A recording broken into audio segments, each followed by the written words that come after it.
on the computer. Right, I think we are live in Facebook and we are recording here for future YouTube broadcast. So good afternoon, welcome. So this is my 3 o'clock Monday afternoon where I get a Zoco member on my couch, and we get to know all about him or her, and it is about the frequently asked questions, those questions that members are always asked about their industry or profession. And it's an absolute pleasure to welcome long-time networking buddy Alessandro. We go back quite a few years, Alessandro, met networking.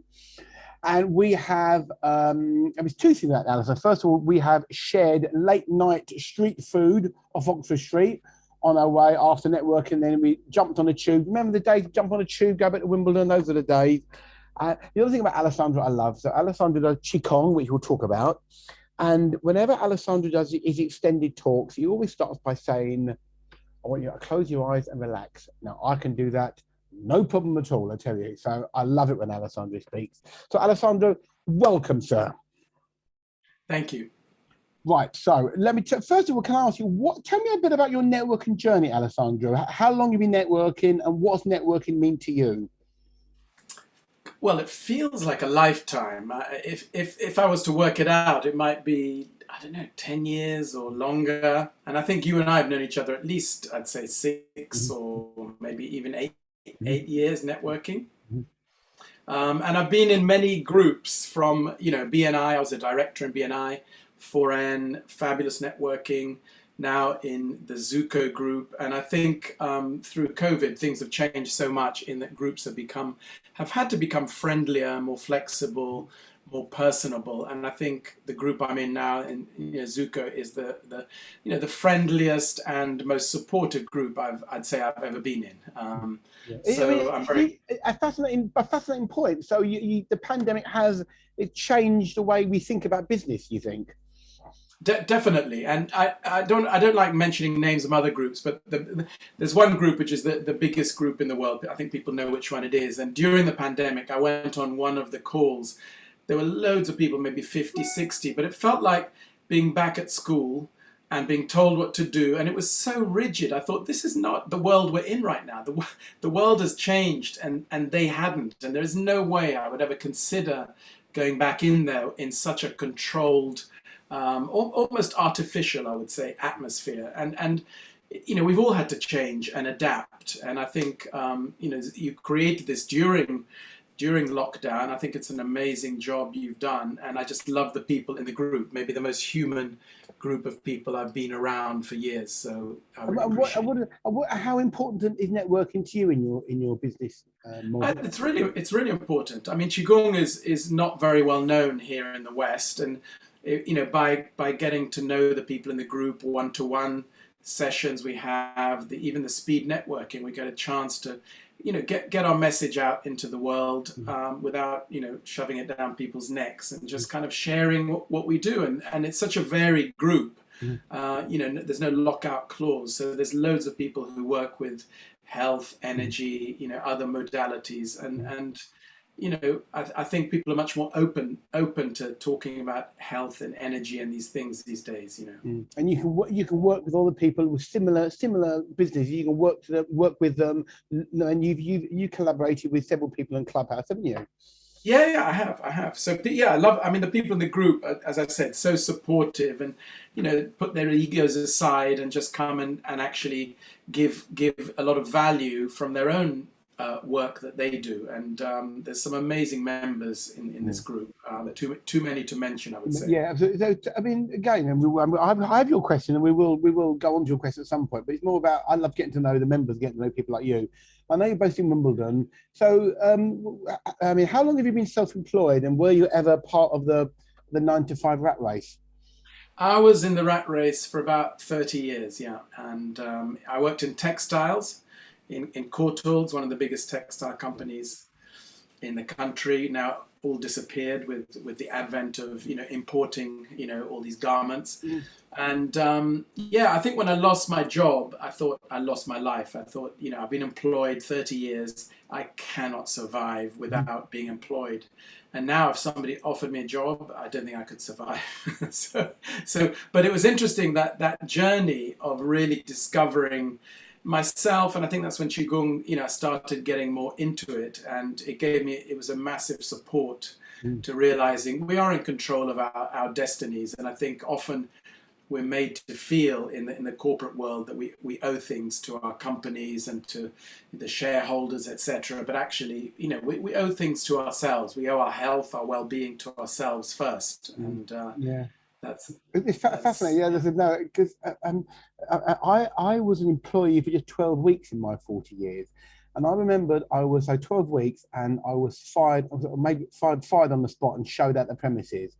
And I remembered how shocked I was at the time. And I thought at the time, that's how I felt after 12 weeks. How people must feel after 12 years or 20 years. I mean, I was shocked. I was completely shocked. And it affected me for days afterwards. And I imagine I was only there 12 weeks and it affected me that badly.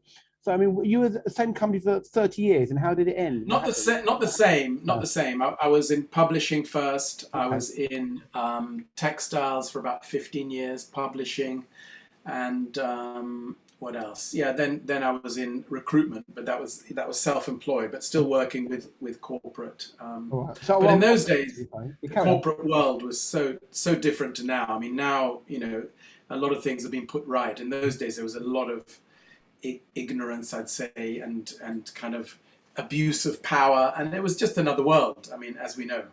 Yeah, and so just tell me, I mean, how did you discover Qigong? I mean, what was the moment you found it? I remember that I had nothing on one weekend in London about 35 years ago, and somebody mentioned this Chinese chap teaching Qigong, which I'd never heard of. I'd heard of Tai Chi.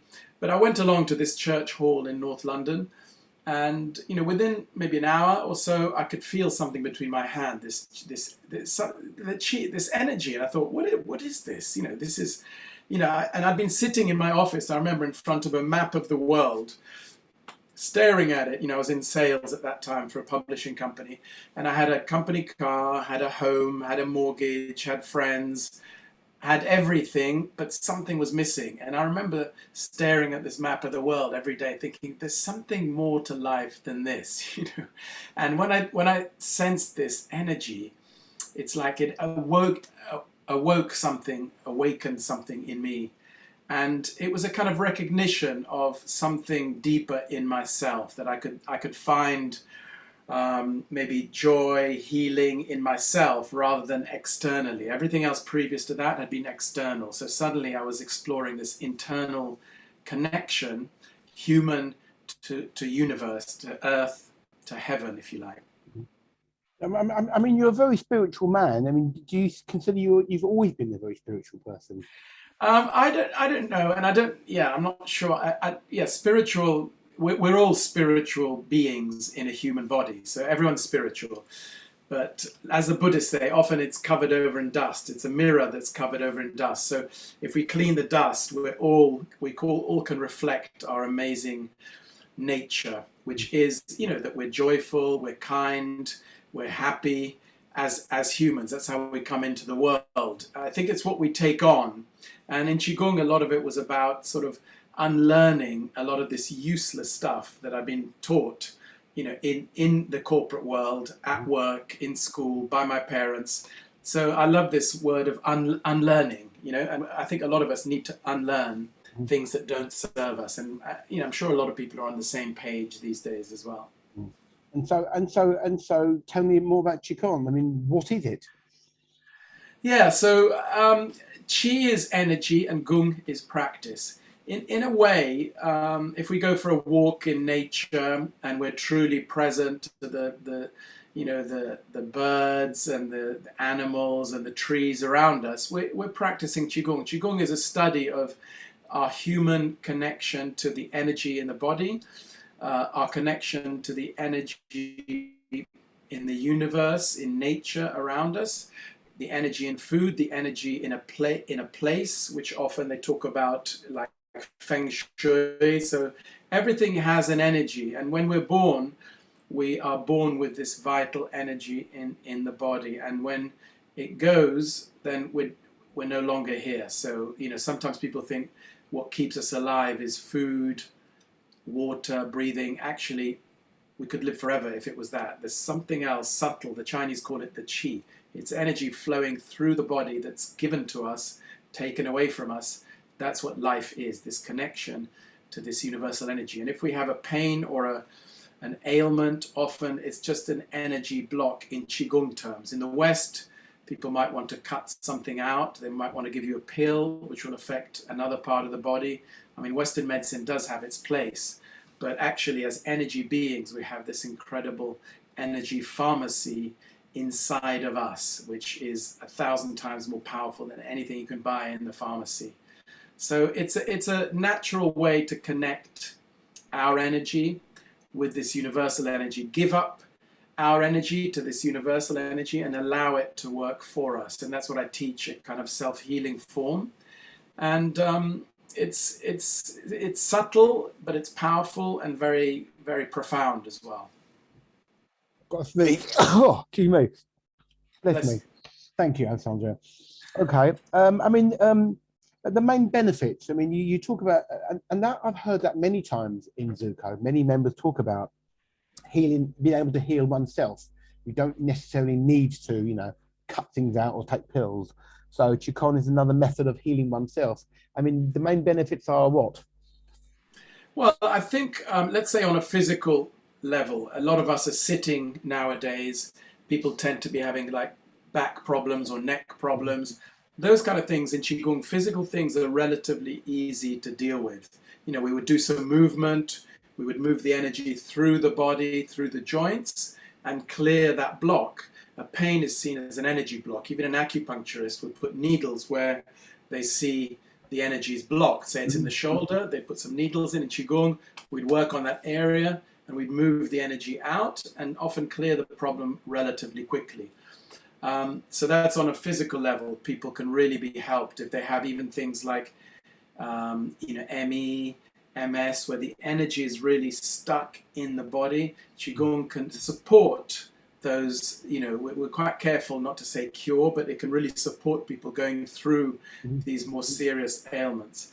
Then one of the big issues is, I'd say, the emotions. And in Qigong terms, we see the emotions, and in Buddhism and many practices, as just like clouds drifting through. We are not anger. When people say I'm angry, they don't say I am a cold. They say I have a cold. Okay, I have anger, not I am angry. I have anger. Anger's here right now. Anger can go.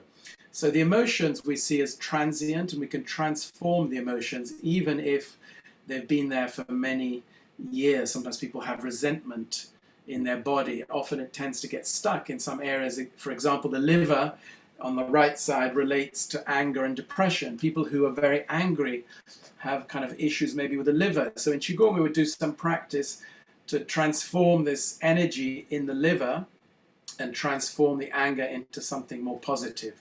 So we wouldn't need to take the liver out. We wouldn't need to sort of scream and shout, but we would actually do something. And all the main organs relate to the emotions. So that's a very interesting aspect. And I think one of the most interesting thing with COVID, the lungs and the breathing aspect relates often to anxiety and grief. So during COVID time, a lot of people obviously affected here. But even if somebody, we really miss somebody or somebody dies, a good close friend, we feel it here, don't we? In the lungs, in the heart. So in Qigong, we would do some work on releasing this energy from the lungs and keep the lungs clear. So breathing is an important part. Movement, breathing, and stillness. Those three aspects, I'd say. I mean, I want to ask you about your daily Qigong routine. You must have a routine. Do you have a morning and evening routine? I mean, I do. So I think it's good for everybody to have a morning routine of some kind ideally before they check their phones, their emails, so they're really prepared for the day. And often people say I haven't got time, so I would just say just get up a bit earlier. You know, don't make extra time. Just a bit earlier. Go to bed a bit early. Anyway, so often physical. I sort of release stress from the body when first waking. I have a gratitude practice where I'm just truly grateful for everything, for breathing, for the simple things I have in my life, which are very, you know, obviously meaningful as well and necessary. And then just moving the energy and raising, if you like, the vibration, if possible, because sometimes we wake up and we're fearful about certain things in the day. If we get into that fear, how about preparing for the day, seeing it for what it is, and then do whatever we can, you know, in the best way possible. So I think preparation for the day is really important, to have maybe some movement, stillness, gratitude. Some people do journaling. Do something to actually settle the mind, settle the emotions. And then at night, again, gratitude and more stillness. At night is kind of gathering the energy back to the center, some breathing practice, and then that can really help sleep. And I know a lot of people nowadays have issues with sleep, so it's good to gather ourselves back, gather our emotions to the center, and then we sleep more soundly. And when we sleep, it's really important that the body and the brain even is detoxing. So I hear a lot of people say, I don't need much sleep, I don't sleep much. Actually, we do. We all need a lot more sleep than we think. So night is important, day is important. And during the day also I have my own practices. If I'm outdoors and I'm walking and I'm a bit anxious, I think of my feet, think of the earth, and I'm grounded, and it changes the energy in me, you know, immediately. So there are these tips that you know, often I share on my YouTube channel. People can pick these up. And how do you work with clients? I mean, what is the normal way of working with clients? There's a group. I work with a group online, and that's a live energy Qigong membership. So that's a weekly session, and in the group, it's mainly the self-healing form and going deep into the self-healing form, so people get the recording, they can practice at home by themselves. So it's almost like a course, a weekly course, and then one-to-one, just depending what is needed. So everybody's different. I have some people so highly stressed, they can't sleep, they can't work, they're going through all kinds of things. So really then it's settling the breathing, settling the emotions, reducing the anxiety, you know, seeing, you know, really being present and dealing with what's needed right now. And other people, they want to learn more about Qigong, about how they can use it maybe to improve, you know, the spiritual aspect or relationships or longevity. You know, it's well known as a longevity practice. If we practice well, hopefully we can prevent serious illness. And a lot of people come to Qigong for that reason, for example. So depending what's needed, the one-to-one is really tailored to whatever is needed by the person or the group. So you teach them, and they can go away and use it when they need it, basically, yeah? Exactly, and it's very practical. I mean, I'm really not into teaching complex things, and I think nowadays people can't take in things that are too long or too complex. So I try and share quite a lot on Instagram, on YouTube, quite short practices on improving the breath, on reducing anxiety, on connecting with nature, things people can do quickly every day. And immediately as well, like posture at work, you know, how to sit on a chair properly, how to, you know, be sort of aligned with the spine. So a lot of practical things, hopefully. Okay. I mean, what makes you angry though? I mean, you are without doubt one of the calmest men I've ever met. But what makes you angry, Alessandro? Yeah, I've never been very good at expressing anger, but I know it's important to express emotions. So what makes me angry? Actually, I'm not into politics, but the way the government or governments have dealt with this whole pandemic has really actually has made me quite angry. And I think one of the main things is it's more about how they've put so much fear in people, right, and almost making society feel guilty for the way that we live, rather than actually being grateful to people for staying at home for 8 months when they let 15,000 people in a day from all over the world for 8 months through the airport. I mean, those kind of things we are paying the price for. So I'm kind of angry sometimes at the way things are set up, and often the way that the people who have the least suffer the most. I'm really, about this inequality. Yeah. That makes me angry. I do whatever I can to maybe try and help out in those areas, like giving Qigong sessions free to people who can't afford it. I think during COVID, I did probably 200 sessions free for people. So yeah, and that's very rewarding, from people in Goa to New Zealand to America, wherever. And it's so grateful we can reach each other through things like Zoom here. And when you've embraced Zoom, you embraced networking online. You've been great. I mean, from day one. You're always around, and you're happy to do it. I mean, what do you think you're going to do when all this is over? I mean, will you be going back to real life networking? Will you be doing a bit of both? I mean, where do you see yourself? I think a bit of both. I really miss people, and I know that energy for you is crucial, isn't it? Energy. Yeah, it is. But I've really noticed that many people, surprisingly, they love actually to be online, and a lot can be done online, more than we thought. I think originally we thought this will never work, and I know loads of people teach yoga, Pilates, breathing, coaching online, and it seems to work better, they say, than face to face. I think we need face to face, and as soon as that comes back and feels safe, I'm very happy to join your group and attend. Yeah. But I think online won't go away, and I think part of it is also traveling, to and from places. That it saves us all a few hours a week, staying online, and we can do a lot more. Yeah, I mean, in theory, yours is a type of discipline which should be anti-online network. I mean, you've embraced it and made the most of it, and seem to enjoy it, which is great. Yeah. You have. So, how do people contact you, and what's the best way for them to get to know Alessandro?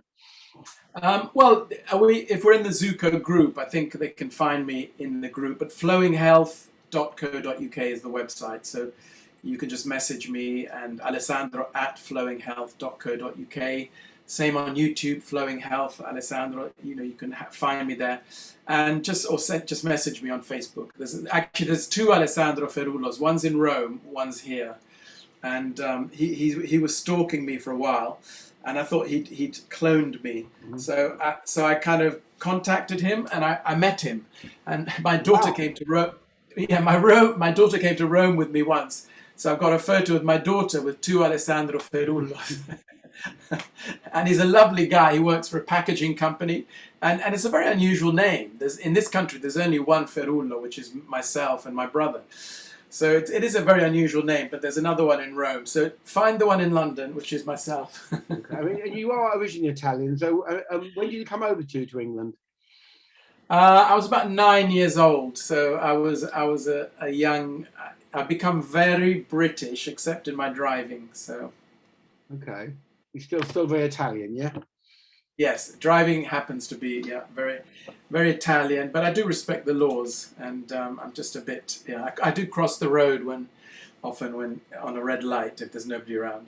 Of course, and the vision for your business going forward. I mean, what in a perfect world? What's your vision for your business going forward? Yeah, I think I have quite a big vision, which is having a community or retreats in an idyllic place, which could be Sardinia or south of France or Tenerife, and having Qigong or sound healing, nutrition, having a lot of modalities in one place, and offering it to people, from teenagers to adults, but also people who don't have access. For example, blind people, so it could be auditory retreat, or deaf people could be visual retreat. So actually the different modalities that can actually be healing for people with different ailments. And this could be reproduced in different countries. We could have one in Mumbai, a center to help people who are have trauma,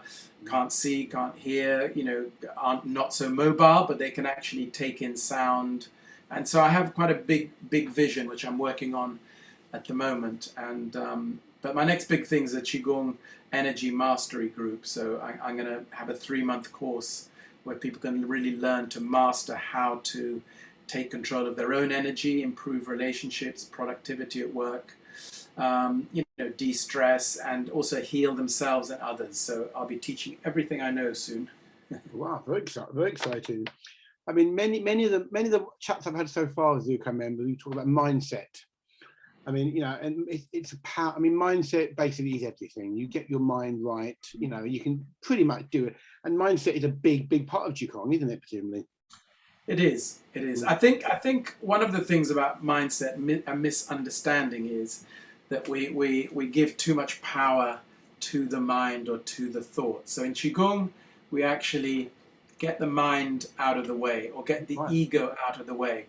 So when we do, the energy can come through. Often the ego is there to protect us. We can't actually get rid of it, but we can pause it for a while, put it to the side. So this is a great tool in Qigong. We learn to switch the mind off for a while, and the mind can switch off. We know that there are gaps between the thoughts if we can get to those gaps. And the other thing is the mind doesn't really exist. If you said to somebody, "Where is your mind? Show me."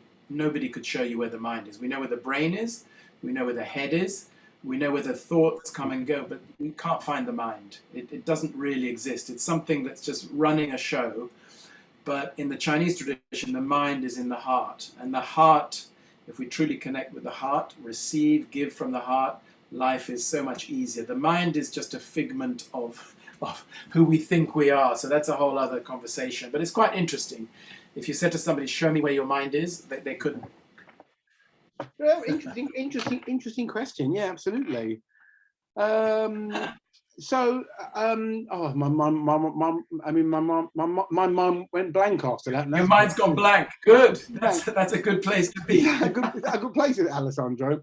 Well, it is. Someone like Mozart. What's really interesting, Mozart never corrected any of his music. The music came through his spirit or mind directly to him, and he just wrote it. If the mind got in the way, I tell you, Mozart, we wouldn't know any of his music. So the mind, and artists do that a lot. They know how to kind of park the ego, park the mind, just create.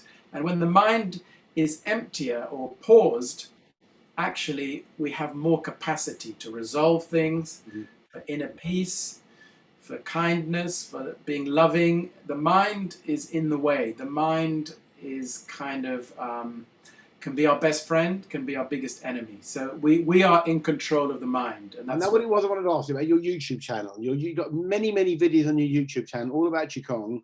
Okay, that's a good place to go. You got some good introduction to Qigong on your YouTube channel, yes? It's a good place to go. And the most watched one, which I'm surprised and maybe not surprised, is how to digest your food in 10 minutes instead of 2-3 hours. And that's the most watched video in Italian, in English. I think I've got it in French as well. And because people have issues with food, and energy, food is energy. And in Qigong, we can actually transform this food very quickly into energy, which is very useful. So you don't get so drowsy. You can clear many digestive issues. So I'm really grateful that people are watching that one. It's not in any books. It's a very advanced technique. My teacher taught me, and helped thousands of people with it. So yeah, just have a look at YouTube. Put your comments in. Subscribe. I'd love to connect with all of you. I will drop the link to that video underneath the recording. Alessandro, it's been an absolute pleasure. I knew it would be. I don't remember. Do you have a hook line that you end your 60 seconds or not? I can't really remember. Now, I think the one I use now is always keep a smile in your heart. There we are. Well, how can I end it other than that? Always keep a smile in your heart. Alessandro, as always, I cannot wait to see you again in real life. We'll have a coffee. I remember chatting to you last year a couple of times. You were a great help and a great friend, and I appreciate that, Alessandro. Thank you, and keep up the great work, Nick. I love this group. I love your interviews. I watch all of them. I'm one of your biggest supporters. So keep up the amazing work. You're a lovely inspiration. Well, pleasure. Well, you're a lovely man. Okay, no, that's fine. Right, okay, I'm gonna end it now. I'm gonna end that there. Stop the live stream there, and.